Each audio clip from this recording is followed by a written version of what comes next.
আমি শিৱসাগৰত হোৱা অভূতপূৰ্ব যি বানপানী, সেই শিৱসাগৰত হোৱা বানপানী, চৰাইদেউ আৰু যোৰহাটত হোৱা অভূতপূৰ্ব যি মহাপ্ৰলয়, সেই মহাপ্ৰলয় সন্দৰ্ভত আজি যি অনশনৰ কাৰ্যসূচী গ্ৰহণ কৰিছিলোঁ, সেই অনশনৰ কাৰ্যসূচীৰ পৰা অসমৰ মাননীয় মুখ্যমন্ত্ৰী শ্ৰীযুত হিমন্ত বিশ্ব শৰ্মা ডাঙৰীয়ালৈ এখন স্মাৰকপত্ৰ আৰু ভাৰতবৰ্ষৰ মাননীয় প্ৰধানমন্ত্ৰী শ্ৰীযুত নৰেন্দ্ৰ মোদী ডাঙৰীয়ালৈ আন এখন স্মাৰকপত্ৰ আমি প্ৰদান কৰিছোঁ। আমাৰ সৰ্বমুঠ দাবী 22টা দাবীৰ ভিত্তিত আমি এই মেমৰেণ্ডাম প্ৰদান কৰিছোঁ। মই গোটেই মেমৰেণ্ডামখন পাঠ কৰি নিদিওঁ, যথেষ্ট দীঘলীয়া হৈ যাব। আজি আমাৰ মেমৰেণ্ডাম গ্ৰহণ কৰিবলৈ জিলা প্ৰশাসনৰ তৰফৰ পৰা আমাৰ বাইদেউ আহিছে, গতিকে মই মেমৰেণ্ডামখনৰ মূল কথাকেইটা আপোনালোকৰ সন্মুখত কৈ দিব খুজিছোঁ। আমি হিমন্ত বিশ্ব শৰ্মা ডাঙৰীয়া মুখ্যমন্ত্ৰী আৰু নৰেন্দ্ৰ মোদী ডাঙৰীয়ালৈ প্ৰদান কৰা দুখন মেমৰেণ্ডাম, এখন অসমীয়াত আৰু এখন ইংৰাজীত। এই মেমৰেণ্ডামত আমি যি 22টা দাবী উত্থাপন কৰিছোঁ, তাৰ মূল কথাকেইটা 4টা। 1 নম্বৰ, অসমৰ এই গোটেই মহাপ্ৰলয়টোক ইমিডিয়েটলি এটা নেশ্যনেল ডিজাষ্টাৰ বা নেশ্যনেল কেলামিটি হিচাপে ঘোষণা কৰিব লাগে, যাতে প্ৰকৃত অৰ্থত ক্ষতিগ্ৰস্ত পৰিয়ালবিলাকে প্ৰকৃত ক্ষতিপূৰণ লাভ কৰিব পাৰে। তাৰ কাৰণে অসম চৰকাৰ আৰু ভাৰত চৰকাৰৰ ওচৰত আমি দাবী উত্থাপন কৰিছোঁ। দ্বিতীয় দাবীটো আমি উত্থাপন কৰিছোঁ যে এই ঘটনাটো কিয় এনেকৈ সংঘটিত হ'বলৈ পালে। অসমৰ মুখ্যমন্ত্ৰী ডাঙৰীয়াই কৈছিলে যে ক্লাউড ব্ৰাষ্ট হোৱাৰ কাৰণে, ডাৱৰ বিস্ফোৰণ হোৱাৰ কাৰণে এই ঘটনা সংঘটিত হৈছে, অথচ IMD-য়ে ইণ্ডিয়ান মেট্ৰলজিকেল ডিপাৰ্টমেণ্টে কৈছে যে কোনো ধৰণৰ ক্লাউড ব্ৰাষ্ট হোৱা নাই। ক্লাউড ব্ৰাষ্ট হ'বলৈ হ'লে 1 ঘণ্টাত 100 মিলিমিটাৰ বৰষুণ হ'ব লাগিব এটা ঠাইত, সেইটো ক্লাউড ব্ৰাষ্ট বুলি কয়।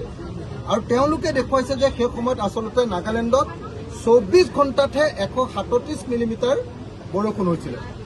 গতিকে ক্লাউড ব্ৰাষ্ট হোৱা নাই। তাৰ বিপৰীতে আমি দেখিবলৈ পাইছিলোঁ যে আমাৰ দিখৌ নদীখনৰ ওপৰত কিছুমান কৃত্ৰিম বান্ধ তৈয়াৰ কৰা হৈছিল, ট্ৰাকবিলাক ইফাল সিফাল কৰিবৰ কাৰণে, কয়লা খান্দি, অবৈধ কয়লা খান্দি ইটো ফালৰ পৰা সিটো ফালে ট্ৰাক অনা নিয়া কৰিবৰ কাৰণে, ডাম্পাৰ অনা নিয়া কৰিবৰ কাৰণে আৰু ফকলেন অনা নিয়া কৰিবৰ কাৰণে আমাৰ দিখৌ নদীখনৰ মাজত 5টা এনেকুৱা ধৰণৰ কফাৰ ডেম বুলি কয়, কফাৰ ডেম তৈয়াৰ কৰিছিলে।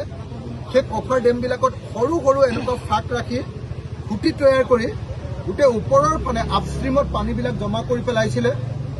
আৰু সেই আপষ্ট্ৰীমত প্ৰায় 250 কিলোমিটাৰ পানী জমা হৈ গৈছিলে।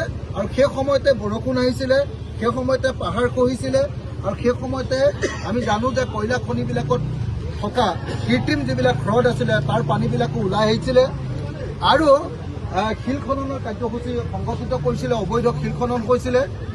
এনেকুৱা প্ৰেক্ষাপটত এই আটাইবিলাক পানী একেলগতে নামি আহি অসমৰ 3খন জিলা, চৰাইদেউ, শিৱসাগৰ আৰু যোৰহাটত এক অভূতপূৰ্ব প্ৰলয়ৰ ঘটনা সংঘটিত হৈছিলে, যিটো 1750 চনত অসমত দিখৌ নদীত যিটো প্ৰলয় হৈছিলে তেনেকুৱা ধৰণৰ ঘটনা বুলি অসমৰ ইতিহাসত আমি এনেকুৱা ধৰণৰ ঘটনা পঢ়িবলৈ পাইছিলোঁ। গতিকে এই গোটেই ঘটনাটোৰ ওপৰত এটা CBI তদন্ত ঘোষণা কৰিবৰ কাৰণে আমি দাবী জনাইছোঁ। এইটো হ'ল 2 নম্বৰ।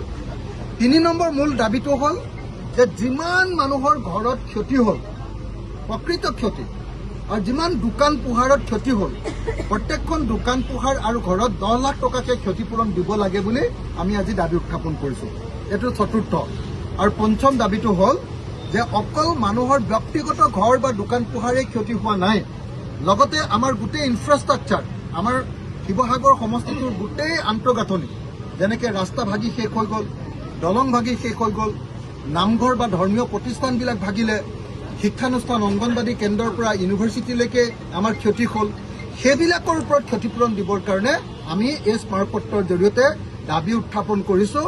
আৰু সেইকাৰণে আজি আমাৰ এই 2খন স্মাৰকপত্ৰ, এখন সন্মানীয় হিমন্ত বিশ্ব শৰ্মা ডাঙৰীয়াৰ কাৰণে আৰু এখন সন্মানীয় নৰেন্দ্ৰ মোদী ডাঙৰীয়াৰ কাৰণে, প্ৰধানমন্ত্ৰী আৰু মুখ্যমন্ত্ৰীৰ কাৰণে 2খন স্মাৰকপত্ৰ আমি বাইদেউৰ জৰিয়তে আগবঢ়াই দিছোঁ।